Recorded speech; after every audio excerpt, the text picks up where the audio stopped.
Hello mga kaluglob, kumusta kayong lahat? Yan, lalong-lalo na sa subscriber at viewers ko. At syempre, lalong-lalo ka na nanonood ng video na to. Kung di ka pa nakapag-subscribe, mag-subscribe ka na para mas masaya. Huwag mo nang ipagkait ang isang subscribe mo, kalablob ko. Ipaubaya mo na yan sa akin. Yan mga kalablob, ito nga pala si iPhone 16 Pro 256GB factory unlock. At ito yung price ng brand new nung una niyang nabili is 83,990. Yan yung price ni iPhone 16 Pro 256GB, 83,990. Siyempre, yun yung brand new price. Pero ngayon, dahil second hand na, mura na lang yan. Mabibili mo na lang yan sa halagang 55,000. Yan, 55,000 lang yan mga kalablab. Second hand is slightly used, 100% battery health, 256GB factory unlock. Meron pa siyang warranty sa Power Mac. At ito naman ang kanyang phone, iPhone 14 Pro, 256GB. Yan mga kalablab, i-upgrade niya yan doon sa iPhone 16 Pro.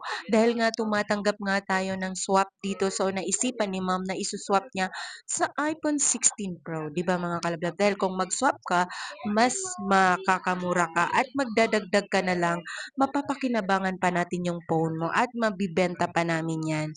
So yung mga kalablab, nagta-transfer si ma'am ng kanyang mga files at ito yung kasama niya ay charger Type-C to Type-C. Previous na yan mga kalablab. Meron na yung kasamang previous case, tempered glass, and fast charger. At ito yung pangalan ng aming shop. Yes, ako nga pala si Sir Ana Alawi. Yan ang aking YouTube channel. And then, ito naman ang unit na iPhone 16 Pro. Yan. Dalawa yan mga kalablab. Yung unang pinakita ko sa inyo is 100% battery health. And then, ito naman is 94% battery health, 256GB lang yan. Siyempre, yung pipiliin niya, yung mas mataas ang battery health, yung 100% battery health, meron pang warranty sa Power Mac at meron pang box. Yun yung 83,990. Yun yung brand new na dati nabili ng customer namin at isinwap din yun mga kalablab. Yung unit na yun kanina pinakita ko, isinwap din yun sa iPhone 16 Pro Max. So, dati 16 Pro na siya, gusto niya ng mas malaki, isinwap niya sa iPhone 16 Pro Max. Kaya mas ano pa siya, kumbaga slightly used lang talaga. Kaya 100% pa yung battery health. Ganun lang yon. Kung medyo nahihilo kayo at naguguluhan kayo sa aking paliwanag, pasensya naman mga kalablap. Ayan mga kalablap, at ito naman ang kanyang phone, iPhone 14 Pro. Pinakita ko na ko 'to sa inyo kanina. Paulit-ulit na lang. Pasensya naman kung paulit-ulit naman. Gusto ko lang ulit-ulitin para mas masaya. Ayan mga kalablab.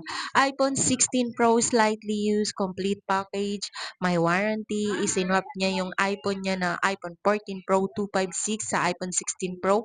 Nagdagdag lang yan siya. Yan mga kalablab, ang price ni iPhone 14 Pro ngayon. Mura lang yan. Mag-subscribe ka na para mas masaya. Thank you so much!